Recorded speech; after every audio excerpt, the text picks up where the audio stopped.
चलिए, तो अब आज अपनी वीडियो नंबर 19 करते हैं स्टार्ट। सुनो आराम से।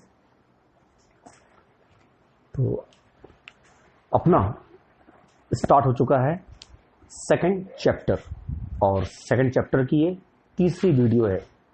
और नाम क्या है सेकंड चैप्टर का? विद्युत विभव एवं विद्युत धारिता। और फिलहाल टॉपिक चल रहा है अपना विद्युत विभव। इसको समाप्त करने के बाद चालू करेंगे विद्युत धारिता। तो अब आज की वीडियो का टॉपिक है विद्युत द्विध्रुव के द्वारा अक्षीय स्थिति में स्थित बिंदु पर विद्युत विभव हेतु व्यंजक। और व्यंजक क्या आएगा? सुनो, व्यंजक आएगा V बराबर 1/4 pi epsilon not 2p upon r cube. 2p upon r cube, यह आएगा व्यंजक। और आप भूले नहीं होंगे, यह है स्मॉल p, और स्मॉल p को आप कहते हैं द्विध्रुव आघूर्ण। द्विध्रुव आघूर्ण टॉपिक अपना हो चुका है। चलिए भाई, तो आपको द्विध्रुव के द्वारा अक्षीय स्थिति में ज्ञात करना है विद्युत विभव का व्यंजक। व्यंजक ये आएगा 1/4 pi epsilon not p upon r square. p upon r square. और हमने इसके पहले क्या लिख दिया था? 2p upon r cube. उसको मिटाया। वो इसलिए लिख दिया था कि हमारे मस्तिष्क में व्यंजक कौंध रहा था विद्युत क्षेत्र की तीव्रता का। तो द्विध्रुव के द्वारा अपन ने जब तीव्रता का व्यंजक निकाला था तो आया था 1/4 pi epsilon not 2p upon r cube. 2p upon r cube वो व्यंजक आया था तीव्रता का, वही मस्तिष्क में प्रवेश कर गया था। लेकिन निकालना है विभव का व्यंजक, और विभव का व्यंजक आएगा p अपॉन r स्क्वायर। ठीक, चल करते हैं स्टार्ट। तो पहले बनाते हैं चित्र। तो भाई टॉपिक कर चुके हैं अपन लोग विद्युत द्विध्रुव। तो सारी दुनिया जानती है कि विद्युत द्विध्रुव में होते हैं दो आवेश,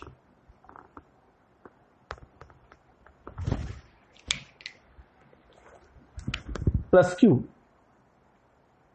बनाते हैं बढ़िया लाल लाल आवेश, प्लस क्यू और माइनस क्यू। ठीक, द्विध्रुव में कितने आवेश होते हैं? दो आवेश, प्लस क्यू और माइनस क्यू। और मान लीजिए इन दोनों आवेशों के बीच की दूरी, दोनों आवेशों के बीच की दूरी यह है 2l। द्विध्रुव अपन लोग पढ़ चुके हैं, मस्तिष्क में होगा आपके। द्विध्रुव को नाम भी दे दिए भाई, नाम दे दिया इसको A B। ठीक, अब अगर द्विध्रुव का सेंटर यानी कि केंद्र ये होगा O, तो द्विध्रुव की आधी लंबाई, इधर की आधी लंबाई L और इधर की आधी लंबाई L। ठीक है, तो मैंने क्या माना कि AB यह है विद्युत द्विध्रुव, इसके आवेश है प्लस क्यू और माइनस क्यू, और दोनों आवेशों के बीच की दूरी यह है 2l, यानी कि द्विध्रुव का केंद्र होगा O, तो यहां की आधी लंबाई L, यहां की आधी लंबाई L। फिर आपको समझाया था अक्षीय स्थिति क्या होती है और निरक्षीय स्थिति क्या होती है, तो याद होगा आपको। तो ये वाली कौन सी स्थिति? अक्षीय स्थिति, ज्यादा बात नहीं करेंगे। और ये वाली कौन सी स्थिति? निरक्षीय स्थिति। ठीक है, ये हो गई अक्षीय स्थिति और ये हो गई निरक्षीय स्थिति।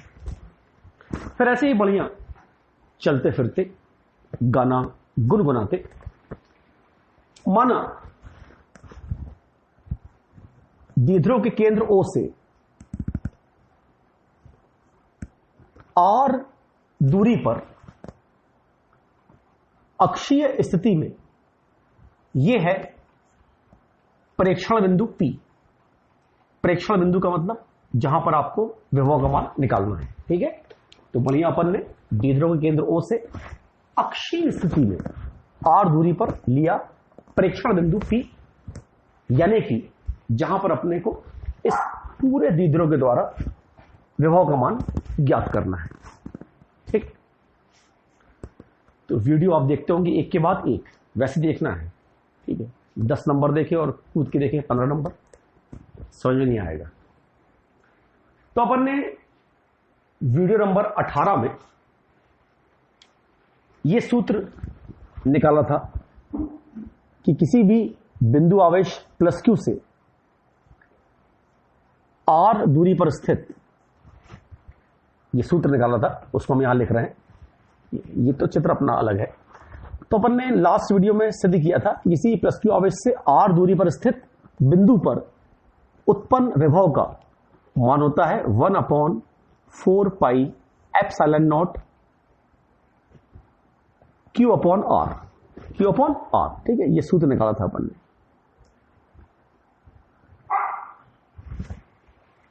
तो हम लोग क्या करेंगे, बड़े मजे से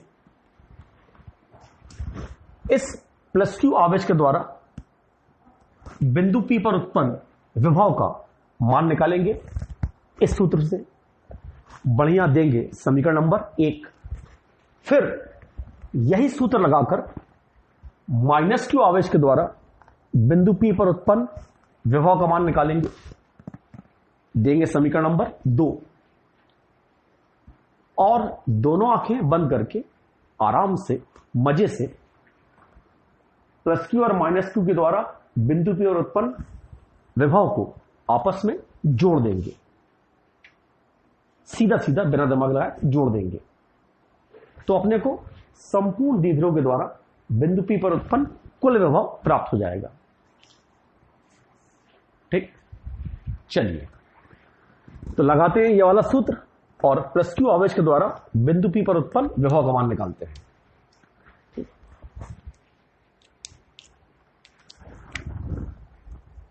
तो प्लस क्यू आवेश के द्वारा बिंदु P पर विभव, लगाओ सूत्र वाला।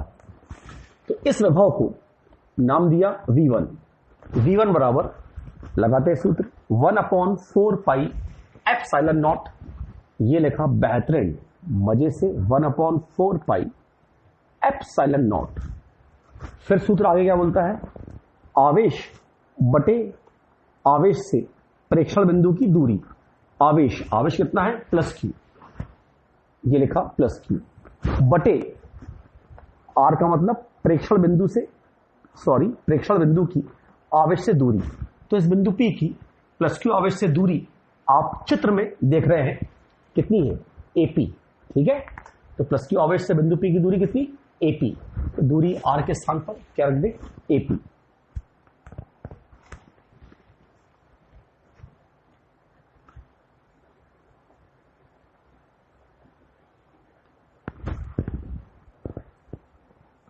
फिर यहां पर AP का मान रखते हैं, तो आपको चित्र दिख रहा होगा। ठीक है, भगवान ने आपको 2 आंखें दी है, उससे आप चित्र देखिए। हमारे पास तो 4 आंखें हैं। तो चित्र में देखिए, इस दूरी AP का मतलब होगा पूरी दूरी R माइनस L। तो इस पूरी दूरी R से आप घटा देंगे दूरी L को, इसको L को, तो मिल जाएगी दूरी AP। तो दूरी AP का मतलब R माइनस L। तो बड़े मजे से AP के स्थान पर R माइनस L, समीकरण नंबर 1। और कहा था हमने आपको वीडियो नंबर 17 में कि विद्युत विभव अदिश राशि है। कैसी राशि है, अदिश राशि है, यानी कि इसकी कोई दिशा नहीं होती है। तो यहां कोई दिशा वगैरह नहीं रहेगी। फिर बड़े मजे से इस सूत्र को लगाकर माइनस क्यू आवेश के द्वारा बिंदु P पर विभव का मान निकालते हैं। चलिए भाई, तो माइनस क्यू आवेश के द्वारा, अरे बचपन में हमारी राइटिंग बहुत बढ़िया थी, वक्त के साथ खराब हो गई। माइनस क्यू आवेश के द्वारा बिंदु P पर विभव, चलो तो लगाते हैं ये वाला सूत्र और माइनस क्यू आवेश के द्वारा बिंदु P पर विभव निकालते हैं। लगाओ सूत्र, और इस विभव को हमने नाम दिया V2, तो V2 बराबर 1/4 पाई एप्सिलॉन नॉट आवेश बटे दूरी, और आवेश कितना है माइनस क्यू, आवेश है माइनस क्यू। और पुराने वीडियो में हमने चीख चीख कर चिल्ला चिल्ला कर आपसे कहा था कि जब भी आप किसी सूत्र की स्थापना करेंगे सदिश राशि के लिए, तो आपको आवेश के साथ चिन्ह का यूज नहीं करना है सदिश के केस में, बल्कि दिशाओं को देखते हुए समझते हुए परिणामी मान निकालना पड़ेगा सदिश के केस में। लेकिन जब भी आप किसी सूत्र की स्थापना करेंगे या सवाल करेंगे अदिश राशि के लिए, इसके लिए अदिश राशि के लिए, तो आप आवेश के साथ अगर माइनस चिन्ह होगा तो आप माइनस चिन्ह का उपयोग अवश्य करेंगे, पक्का करेंगे। और चूंकि विभव अदिश राशि है, इसलिए अगर आवेश माइनस क्यू है तो हम भी लिखेंगे माइनस क्यू। फिर अपॉन में क्या है, प्रेक्षण बिंदु की आवेश से दूरी, कौन है प्रेक्षण बिंदु P, और बिंदु P की इस माइनस क्यू आवेश से दूरी देख रहे हैं आप चित्र में, क्या है BP, दूरी BP।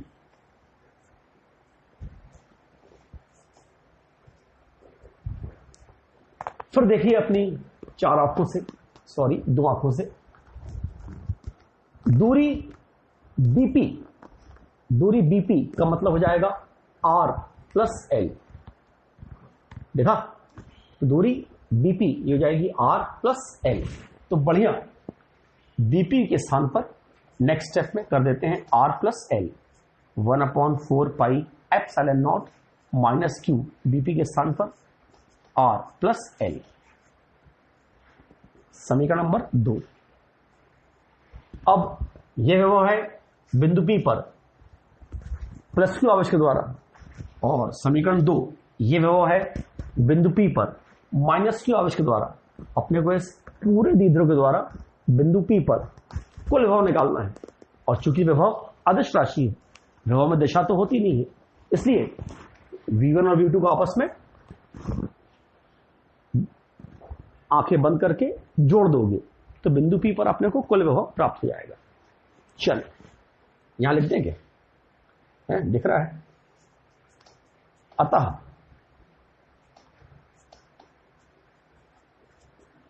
संपूर्ण द्विध्रुव के द्वारा, बचपन में राइटिंग बहुत अच्छी थी हमारी, के द्वारा बिंदु P पर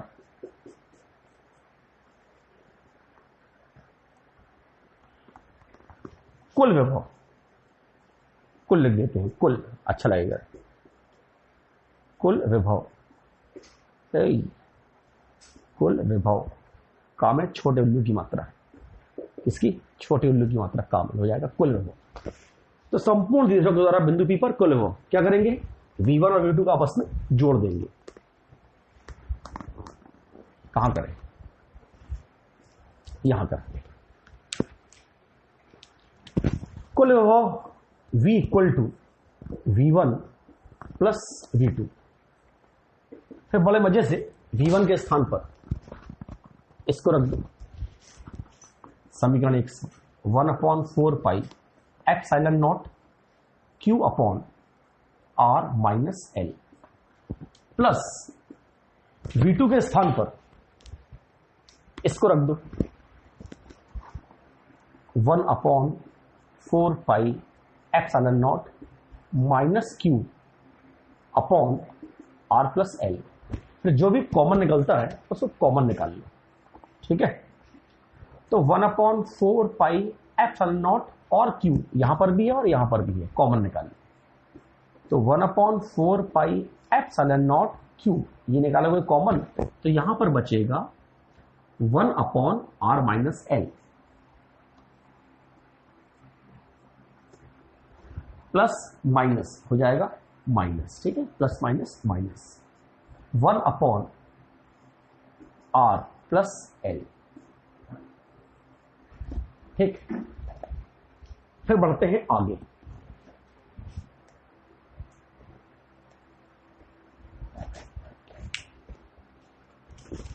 अगला step v equal to 1/4πε0 Q ये है कॉमन।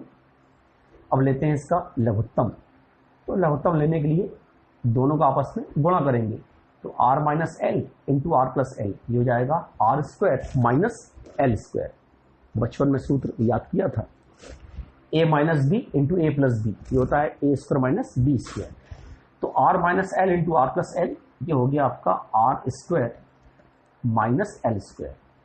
और भाई लघुत्तम लेने के बाद हम लोग क्या करेंगे, r+l से गुणा करेंगे यहां, r-l से गुणा करेंगे यहां। चलो r+l इंटू 1 जाएगा r+l माइनस r-l इंटू 1 यानी r-l, ठीक। अच्छा, अब अगला स्टेप, शायद बोर्ड आपको पूरा दिख रहा है। 1/4πε0 Q ये है कॉमन, माइनस का कोष्ठक के अंदर गुणा करेंगे, ठीक है। क्या करेंगे, गुणा। तो माइनस ये हो जाएगा -r और माइनस इंटू माइनस ये हो जाएगा +l, ठीक है। तो ये -r और ये वाला +r हो जाएगा कैंसिल, ठीक है भाई। बायोलॉजी वालों, बायो वालों, -r ये +r हो जाएगा कैंसिल, और minus into minus +l, +l ये वाला और +l ये वाला, तो +l और +l 2l upon r² - l², ठीक। अब कहां जाएं, अब यहां पर आते हैं, यहां आते हैं, ठीक है। नोट्स तो आपको भेज ही देते हैं।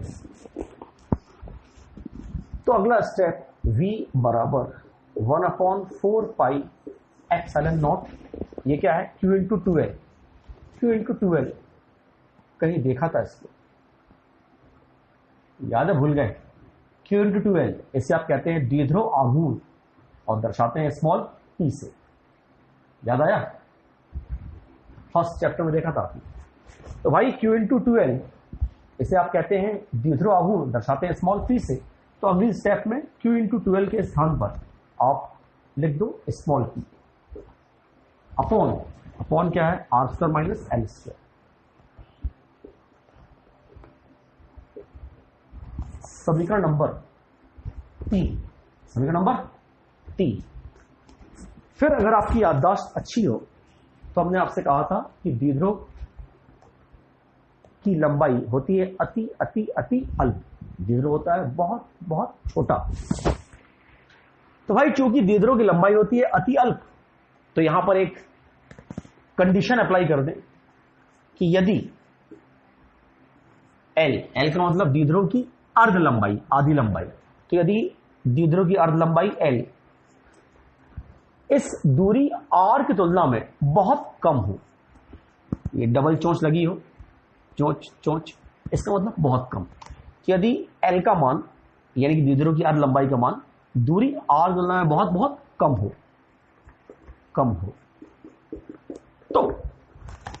तो अगर l का मान होगा बहुत कम तो l² हो जाएगा और भी कम, यानी कि आप l² को कर देंगे नेग्लेक्ट, यानी कि l² कर देंगे आप उपेक्षा। तो समीकरण 3 में l² कर देंगे आप उपेक्षा, तो समीकरण 3 से l² कर देंगे उपेक्षा, तो क्या बचेगा, केवल r²। ये आ गया व्यंजक, हुआ समाप्त। 1/4 epsilon not P upon R square. ठीक, समीकरण नंबर 4 12 बोर्ड में आ सकता है, तैयार कर लीजिएगा। ठीक, तो अभी आपने द्विध्रुव के द्वारा केंद्र से R दूरी पर अक्षीय स्थिति में, कौन सी स्थिति में, अक्षीय स्थिति में स्थित बिंदु पर विभव का मान निकाला, और विभव का सूत्र क्या आया, V बराबर 1/4 epsilon not P upon R square, जहां P क्या है, द्विध्रुव आघूर्ण, और R है प्रेक्षण बिंदु P की द्विध्रुव के केंद्र से दूरी। चलो अब चलते हैं आगे।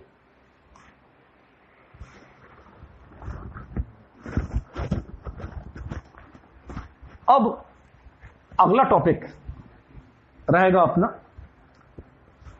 द्विध्रुव के द्वारा निरक्षीय स्थिति में स्थित बिंदु पर विभव हेतु व्यंजक। अभी कौन सी स्थिति में निकाला अपन ने व्यंजक, अक्षीय स्थिति में। अब निकालेंगे निरक्षीय स्थिति में। यह सूत्र भूल मत जाना।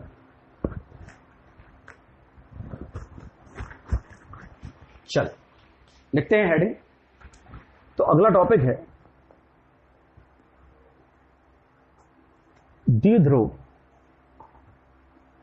के द्वारा निरक्षीय स्थिति में विभव हेतु व्यंजक, और व्यंजक आएगा ये V बराबर 0। ठीक है, चलो भाई, तो द्विध्रुव के द्वारा निरक्षीय स्थिति में विभव का व्यंजक निकालते हैं। पहले बनाते हैं बढ़िया चित्र। तो सारा हिंदुस्तान जानता है हिंदुस्तान क्या है, पूरी दुनिया जानती है। द्विध्रुव में होते हैं दो आवेश, +q और -q। ये बना दिए आवेश लाल लाल, +q और -q। ठीक, और द्विध्रुव के दोनों आवेशों के बीच की दूरी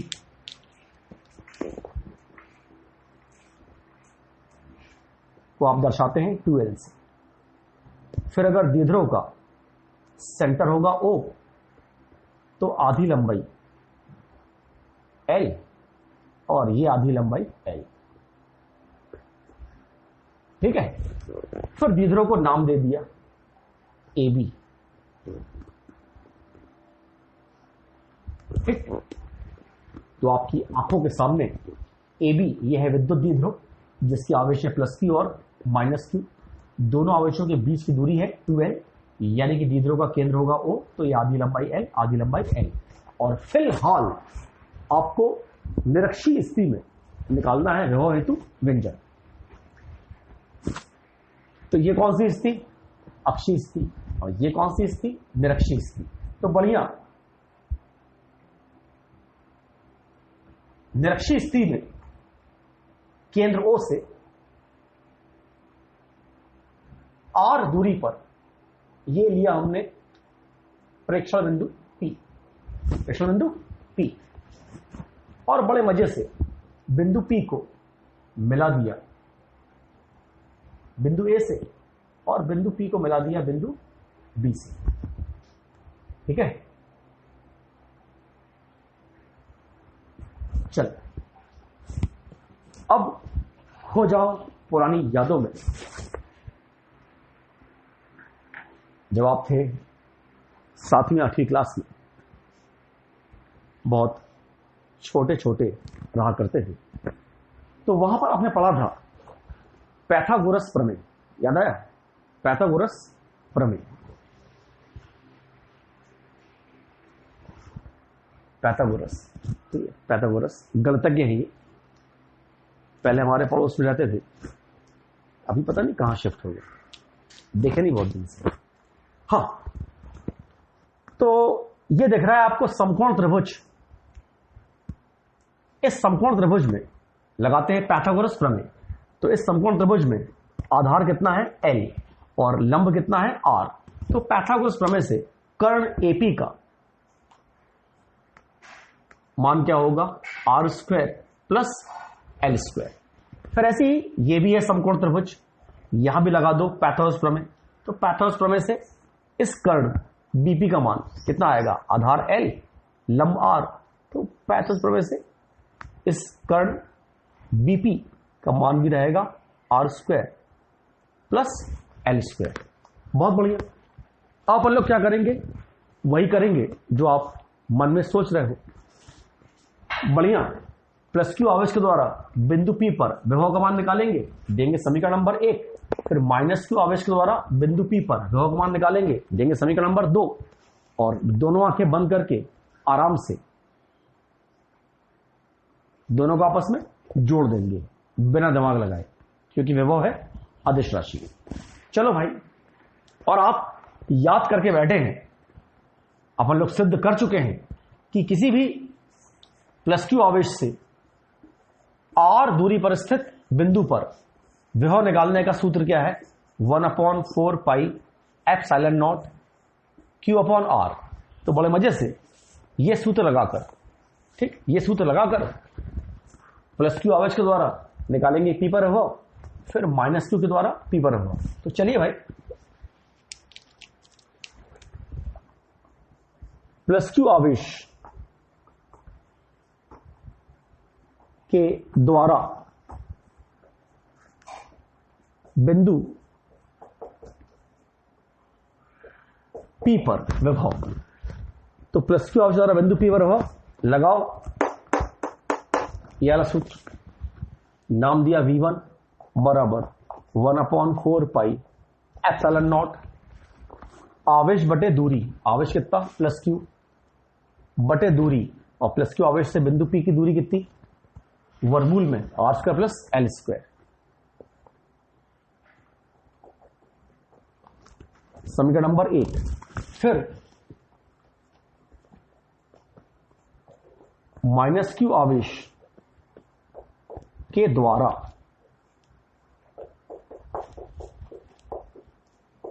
बिंदु P पर विभव। चल लगा फिर से सूत्र ये वाला। तो माइनस क्यू आवेश के द्वारा बिंदु P पर विभव, नाम दिया V2। क्या है सूत्र, 1/4 पाई एप्सिलॉन नॉट आवेश बटे दूरी, आवेश माइनस क्यू, माइनस चिन्ह यूज करेंगे, माइनस चिन्ह यूज करेंगे क्योंकि विभव अदिश राशि है। अगर विभव सदिश होता तो हम ऋण चिन्ह यहां नहीं लेते, बल्कि दिशाओं का ध्यान रखते। बटे दूरी, तो माइनस क्यू से बिंदु P की दूरी कितनी, वर्गमूल में R square plus L square. समीकरण नंबर 2।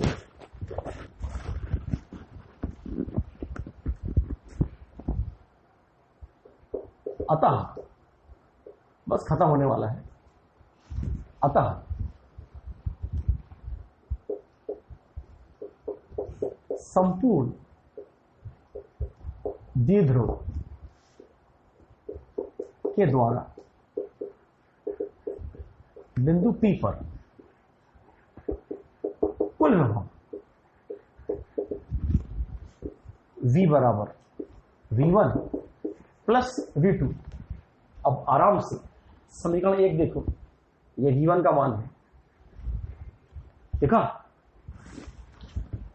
V2 समीकरण 2 देखो, ये V2 का मान है। दोनों मान कैसे हैं, बिल्कुल एक जैसे, लेकिन ये है धनात्मक और ये कैसा है ऋणात्मक। तो जोड़ने पर दोनों क्या हो जाएंगे, कैंसिल, और क्या आएगा, V बराबर 0, V बराबर 0। लेकिन बोर्ड एग्जाम में करोगे तो एक स्टेप बढ़ाओगे ऐसे, V1 की जगह पूरा मान रखोगे 1/4 pi epsilon not Q upon वर्गमूल में R square plus L square, plus V2 का मान 1/4 pi epsilon not minus Q upon वर्गमूल में R square plus L square. और ये प्लस और ये माइनस, ये प्लस ये माइनस, प्लस माइनस क्या हो जाएगा, माइनस, ये काटा वो काटा, V इक्वल टू 0।